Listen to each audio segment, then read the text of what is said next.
that squatted suddenly in his throat. Had Koenig betrayed him? Had Koenig been trying to get to him to warn him of this? "What does the Feldjaegerkorps want with me?" "Ask someone who knows what we're talking about," said the lieutenant. "Get moving, Captain, and come with us." Only the Feldjaegerkorps could speak like that, a junior officer ordering a senior one in that fashion, but whatever pride Reinhardt felt might have been hurt, he ignored it.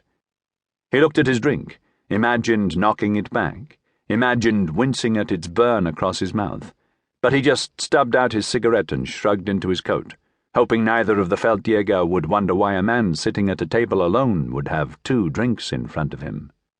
He picked his way carefully through the silent bar, between the tangle of legs and over puddles of cloth where greatcoats hung over the backs of chairs and spread grey skirts across the tiled floor.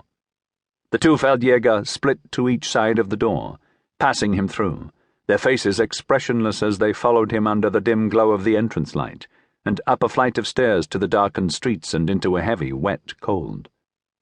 Reinhardt's stomach rumbled and he ran his tongue around his mouth, all thickened and sticky, probing the gap in his back teeth. He clenched his jaw, drawing in a deep breath of cold air. It punched through his teeth, waking him, rooting him firmly. The lieutenant stepped in front of him and the sergeant put a firm hand on his back and escorted him over to a black car, its outline pearled in the damp air. The lieutenant opened the back door and followed Reinhardt inside, the car rocking and swaying on its suspension. The sergeant clattered the engine into life and then hauled the car out onto the road. Reinhardt stared out of his window as they drove, the darkened and blacked-out street sliding past like a sunken city beyond the sparkled pane of the window.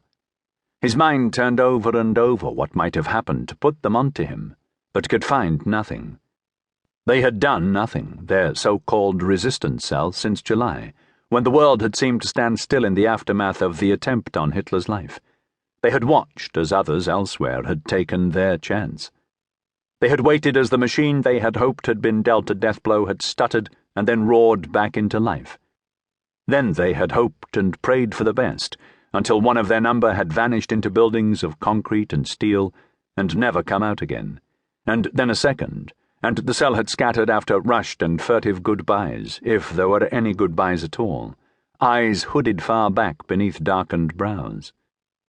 Days, then weeks, then months, almost no news of the others, and no one had come looking or knocking until tonight.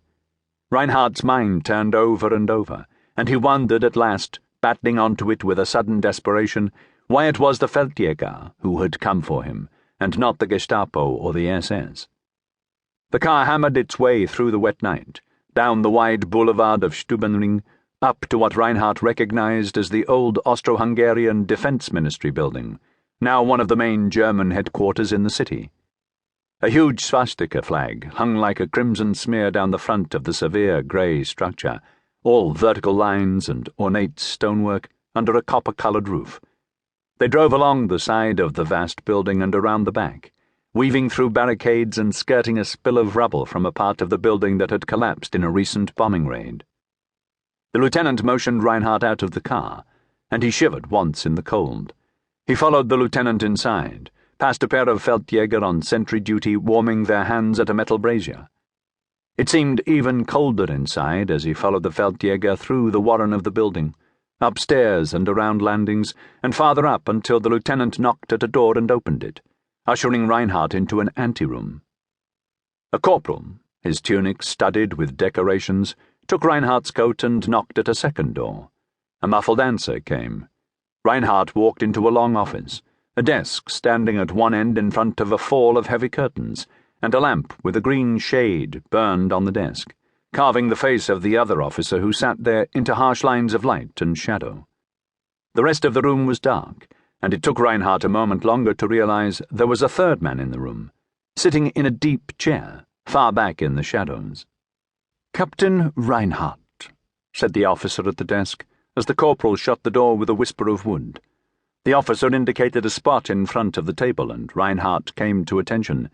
The officer was a major, and, like all the Feldjäger he had seen and heard of, wore a clutch of decorations, starting with the Knight's Cross at his throat. "Captain Gregor Sebastian Reinhardt," the major said.